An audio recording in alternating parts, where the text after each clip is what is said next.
In today's video, I'm going to teach you how to use Polygonal Lasso tool in Photopea. First, open your web browser and head to Photopea. It runs right in the browser, so there's nothing to install. When the workspace loads, look for the main splash screen in the center and choose Open from Computer. This lets you pull in a file from your device. Navigate to an image you want to work on and open it. Any clear subject with defined edges is perfect for practicing the Polygonal Lasso.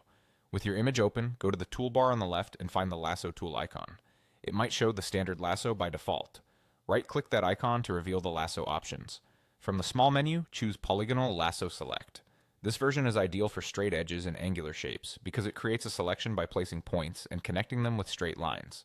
It's more controlled than the freehand lasso and less automated than the magnetic one, which is why it's great for precise step-by-step selections. Now let's outline the object you want to select.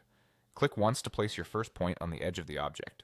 Move along the edge and click again to add the next point. A line appears between points. Continue clicking around the object, placing points at corners and along straight segments. If you make a mistake, press backspace to remove the last point and try again. For best results, zoom in a bit so you can align your points right on the edge. When you've gone all the way around, close the selection by clicking back on your first point or by double-clicking to let Photopea close it for you. You'll know it's closed when you see the marching ants around the shape. With the selection active, switch to the Move tool at the top of the toolbar. This tells Photopea you want to move the pixels within the selection, not just the outline.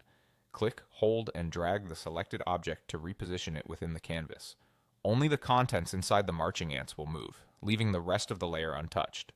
If nothing moves, make sure you're on the correct layer in the Layers panel and that your selection is still active. That's the full process. Open your image, choose the Polygonal Lasso Select, click around your object to outline it, then use the Move tool to drag the selected area. With a bit of practice, you'll find this tool fast, accurate, and perfect for straight edge selections and quick compositions.